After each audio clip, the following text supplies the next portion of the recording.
Hello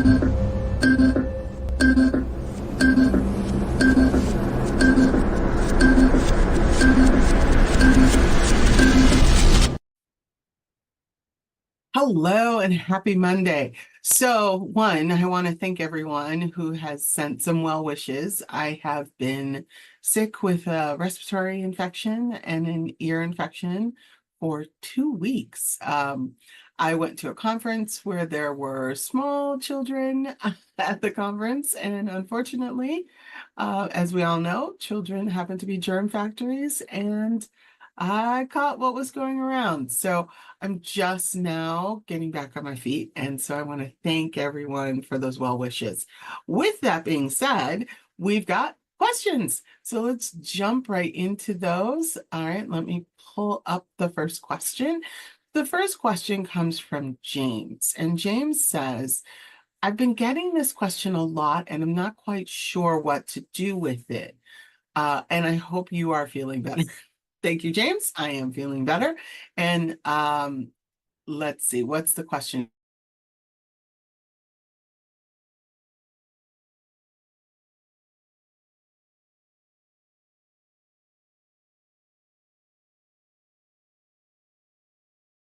James, how do we keep making the question you're getting from your clients, or if this is a question that you're getting internally from your employees? So I'm going to take it from the vantage point of clients. And so what clients are really saying to you when they say, how do we make smart moves when the economy feels like a minefield? The translation to that are a couple of things. What they're saying is, what can we cut without cutting too deeply? How do we double down to stay competitive and sane is the other one, I would say, is that what they're trying to say to you. And how do they avoid playing defense when everyone else is panicking? I will say, as I'm giving you those answers, that I would probably say that that's also what is happening internally, where internally people are thinking, how do we avoid playing defense, right? And then how do we double down to stay competitive? So I think those last two questions that I brought up also is what's translated inside. And I will tell you, they're not looking for you, whether it's an external client or internally, they're not looking for you to be a cheerleader. That's not the point of the conversation. What they're looking for is a game plan that's going to make bold strategic decisions despite the chaos. And so with that, what you'll need to do, if you're an external consultant going in to help, you really need to help them when it comes to, they need to know that your company, whatever your offer is for them, helps them move fast and not freeze. And actually, I would say that's the same for your internal customer, which is your employees.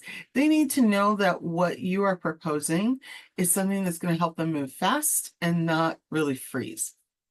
They also need to know how they're going to be able to protect themselves, them being the people, without wasting time or budget. And so that's also another key thing, is that what you're offering, whether you're an external consultant or an internal person within the organization, is that going to protect and develop the people, right? And more importantly, is it not going to waste time or budget? Really meaning it's not going to waste money, right?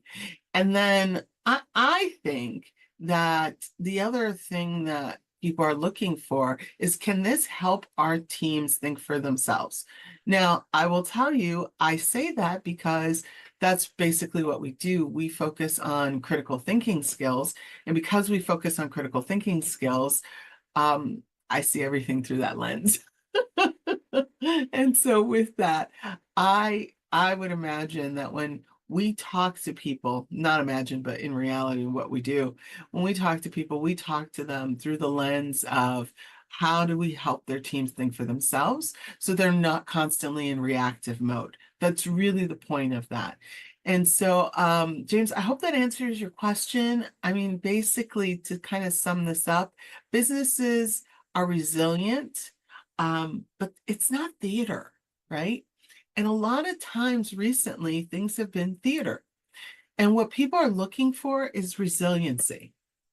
And they're looking to sharpen tools so that they can execute under pressure. And, most importantly, they want to make sure that their culture doesn't fail the second the markets go a little wonky. So, whether you are an external consultant or an internal practitioner, the goal here is to make sure that what you are proposing, the strategy that you're proposing, the tool that you're proposing, the program that you're proposing, the service that you're proposing, the advice that you're proposing, is really about sharpening under pressure. And it's really about making sure that you are helping to support and build a culture. Again, I will repeat this, that doesn't fall apart because the markets are going a little crazy. Because right now, day to day, just right now, we don't know, right? So we want to make sure that we are making ourselves sort of bulletproof from the chaos. And I think, James, that's where that question lies. All right, I hope that was helpful. Our next question comes from Zeke. And Zeke says, "Hey, Marie, I love Monday with Marie. My question is how is this preparing? Oh, okay, so let me reframe this question because I think sorry, Zeke, I think there's an error in this. So you're asking is that how can we prepare the future workforce like Gen Z in the future of AI and remote culture? Zeke, I'm not sure I understand this question, so I'm going to take it in a different tact. And just write back if this is not what your question means, because it's a bit unclear. So I'm thinking what you're trying to say is you're questioning whether or not your team has the dynamic and the tools and resources to be able to work with the future work trends, right? Like AI, remote work, and working with Gen Zers. That's what I'm assuming. So what I would say to you is that Gen Zs don't want another program. And I'm going to tell you that that's not just an exclusive Gen Z thing. I think everyone in the workplace doesn't want another program. They want meaning, they want mastery, and they want managers and leaders that are actually know how to coach them. And so I will use us as an example. So our game-based approach teaches leaders how to lead through connection, not control. Our goal is to really help leaders prepare and have mastery around how to develop their own people. Because unlike the big names of the world, which I won't mention, our goal isn't to stay in an organization and to be sort of like the cockroach of the organization. Our goal is to really be able to pull people together and build true resources for people. So that's really our goal. And with that, it is to allow people to be able to do this work themselves, right? So give them the tools, give them the resource, give them the support, and they can do this on their own. That's really our goal. So we see that as a way of preparing for the future.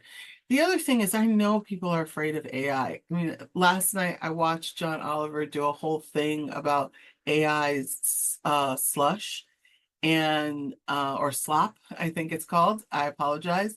And I want to be really clear about a couple of things. AI is not going to replace leadership. AI is going to expose some weaknesses that people have, but it's not going to replace humans. And so what we need to do, and this has been our mission here for forever, we need to train people to be able to ask better questions, to make smarter decisions, and to stay agile. The future isn't about more information. AI can provide us more information. That's the purpose of AI, to be able to research faster, to get more information. We as humans, we have to have the critical thinking skills. We have to build the critical thinking muscles to be able to make wise decisions based on the information that we have. I mean, that's the reality.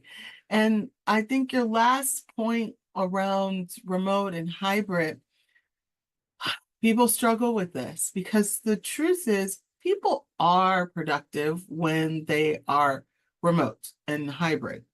The problem is not productivity. The problem is culture. It is very difficult. Let's just be honest. It is very difficult.